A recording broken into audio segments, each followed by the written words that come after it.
नमस्कार दोस्तों, आप सभी का हमारे channel by the way UPSC में स्वागत है। दोस्तों, आज की वीडियो बहुत खास है क्योंकि हम आज इंडिया और इंडिया में रह रहे लोगों के सिविक सेंस के बारे में जानेंगे। अगर अभी तक आपने हमारे चैनल को सब्सक्राइब नहीं किया है तो जल्दी से कर दीजिए। दोस्तों, ये वीडियो है कोलकाता के एक ब्रिज का और ये है उसके पिलर्स, जहाँ पर लोगों ने थूक थूक के बुरा हाल कर दिया है। इतना थूका है कि पिलर्स में जंग लग गए हैं और फिर सरकार को ही आगे आना पड़ा और 15 लाख रुपए खर्च करके फाइबर ग्लास कवर्स लगवाने पड़े, क्योंकि उनको भी पता है कि इनको समझाने का मतलब भैंस की आगे बीन बजाना है। और इन बाइक के पार्किंग स्किल्स का कोई जवाब नहीं। इन बाइक को पार्किंग करने के लिए कोई जगह नहीं मिली तो इन्होंने बीच रोड में गाड़ी पार्क कर दी। क्यों भाई, आप लोगों में भी ऐसी स्किल्स हैं क्या? हो सकता है इनके चाचा या मामा एमएलए या एमपी हो।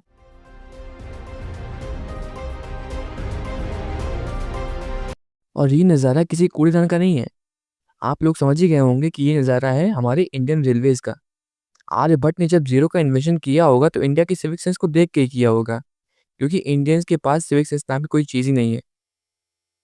योगा डे पर जब इन लोगों को योगा करने के लिए मैट्स दिए गए तो कुछ लोगों का ध्यान मैट्स चुराने में लगा हुआ था और लड़ तो ऐसे रहे हैं जैसे लग रहा है कि किसी को पता ही नहीं कि मैट्स किसने दिए हैं।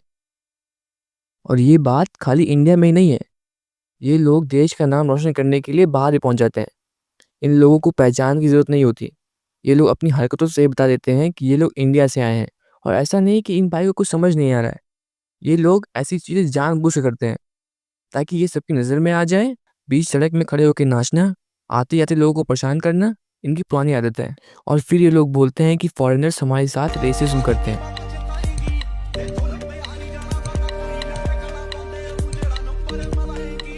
और ये नज़ारा है हमारी सबसे डेवलप्ड स्टेट यानी बिहार की।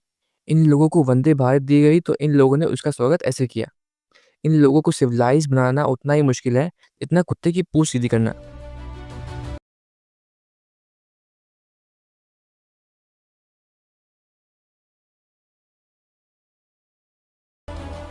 और इन लोगों ने नए बने वर्ल्ड क्लास स्टेशन को भी नहीं छोड़ा। नहीं, इन लोगों को मानना है कि पहचान कैसे होगी कि ये इंडिया में बना हुआ है। इन लोगों को सीट नहीं मिलती तो यही ट्रेन और ट्रेन में बैठे हुए लोगों के साथ ऐसा व्यवहार करते हैं। पानी फेंकना, पत्थर फेंकना, ट्रेन के शीशे तोड़ना इनके लिए आम बात है।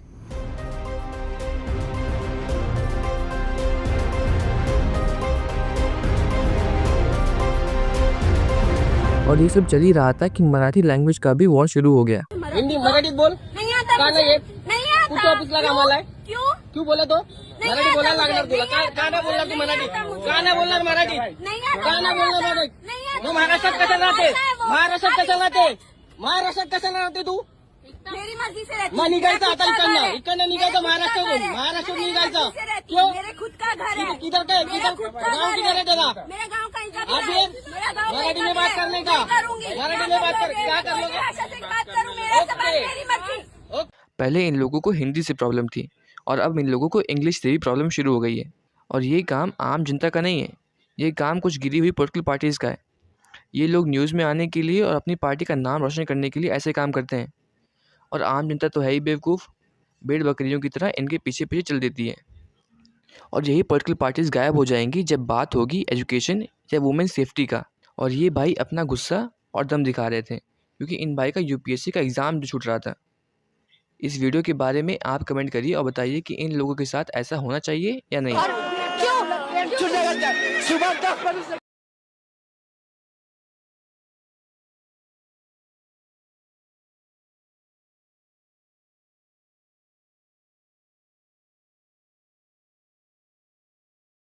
भाई कैसी लगी? आगे स्वाद. और इन अंकल को मंत्रालय और मूत्रालय के बीच का फ़र्क ही नहीं पता, इसलिए शायद सरकारी बिल्डिंग के सामने ही शुरू हो गए।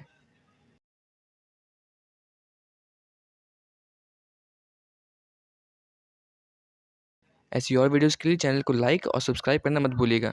धन्यवाद।